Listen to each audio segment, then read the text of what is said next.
Mataifa 10 yaliyoshangaza zaidi kombe la dunia mwaka 2026. Hakuna aliyewapa nafasi, lakini walitikisa dunia. Haya ndio mataifa 10 yaliyowashangaza mashabiki na kubadilisha simulizi ya kombe la dunia mwaka 2026. Naitwa Frank Mavura, ni mwandishi wa habari na rafiki yako katika maisha. 1. Cape Verde. Timu hii ndogo kutoka Afrika iliwafanya wengi washangae kwa kufika hatua ya mtoano na kuipa Argentina wakati mgumu katika mechi iliyomalizika 3-2. Ilithibitisha kuwa haikuwa tena timu ya kushiriki tu, bali ya kushindana. 2. Jordan.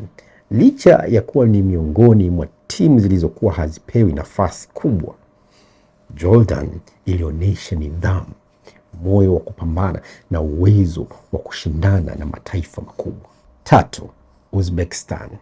Uzbekistan iliendelea kuthibitisha maendeleo makubwa ya soka la Asia kwa kucheza kwa kujiamini na kuwapa wakati mgumu wapinzani wao waliokuwa na uzoefu mkubwa zaidi. 4. Morocco. Baada ya mafanikio ya mwaka 2022, wengi walidhani kuwa ilikuwa ni bahati tu, lakini mwaka 2026 walithibitisha kuwa wao ni miongoni mwa mataifa makubwa mapya yenye nguvu duniani kwa kufika hatua za juu, tena juu sana. 5. Norway. Baada ya kukaa nje ya kombe la dunia kwa miaka mingi, Norway ilirejea kwa kishindo. Iliwaondoa Brazil na kufika robo fainali, jambo ambalo wachache walilitarajia. 6. Colombia. Colombia ilicheza kwa nidhamu na kuonyesha ubora mkubwa, ikiwatoa baadhi ya wapinzani waliokuwa wakipewa nafasi zaidi za kufika hatua za juu. 7. Ni Paraguay.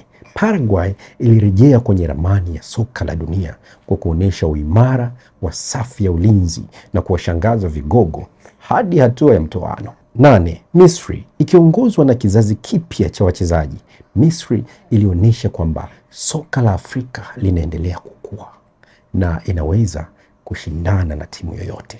9. Canada. Kama mmoja wa wenyeji wa mashindano, Canada ilionyesha kiwango kikubwa sana cha soka na kuthibitisha kuwa maendeleo ya soka nchini humo si ya bahati. 10.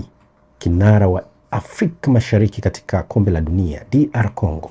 Licha ya kutolewa na England katika hatua ya mtoano, DR Congo ilivutia wengi kwa soka la kuvutia, kasi na ushindani mkubwa dhidi ya mataifa yenye historia kubwa. Kombe la dunia mwaka 2026 limethibitisha jambo moja: hakuna tena timu ndogo kwenye soka la kisasa. Kila taifa linaweza kuandika historia na kila mechi inaweza kubadilisha simulizi ya mashindano. Niambie, wewe unadhani ni taifa lipi lililokushangaza zaidi? Hebu niandikie hapo kwenye kisanduku cha maoni ili tuweze kubadilishana mawazo.